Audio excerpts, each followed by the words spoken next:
J'ai là en main un document tout à fait exceptionnel que m'a communiqué un de mes amis. C'est un tract distribué par les tisserands choletais en grève en 1887.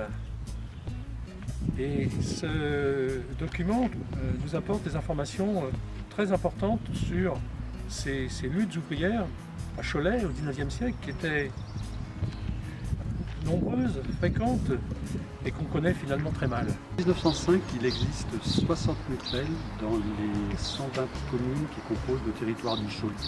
Soit une commune sur deux possède une mutuelle. Ces petites mutuelles ont joué un rôle important, politique, économique, social. Leur histoire a laissé des traces, soit des traces directes, des drapeaux, des bannières, des papiers, des documents, soit des traces indirectes dans les archives communales ou paroissiales. Cette histoire est souvent oubliée, méconnue, et c'est à l'inventaire de ces traces et à la redécouverte de cette histoire que nous nous invitons. Pour les maisons de tisserands, l'outil essentiel qui fait la maison de tisserand, c'est le métier à tisser à bras, qui était situé dans les caves, la pièce la plus humide qui permettait de tisser le lin cultivé dans la région. Ces métiers à tisser installés dans les caves permettaient donc de garder l'humidité nécessaire pour le fil, et les caves étaient exposées plein sud pour que la luminosité rentre pour éclairer quand même le tisserand régulièrement.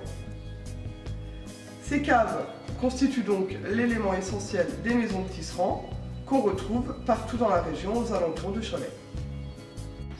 Des curés, des maires qui au milieu du XIXe siècle trouvent que les travailleurs souffrent trop, qu'il faut les aider, créent des sociétés de secours mutuels. Un peu plus tard, ces mêmes ouvriers, pour défendre leur salaire, créent des syndicats. Et puis, un peu partout, à Cholet, dans les villages à 40 km à la ronde, ces petites maisons sur cave, semi-enterrées, d'où l'on entend le claquement des pieds à tisser. Tout ça, c'est notre histoire commune. Et chaque village en garde les traces.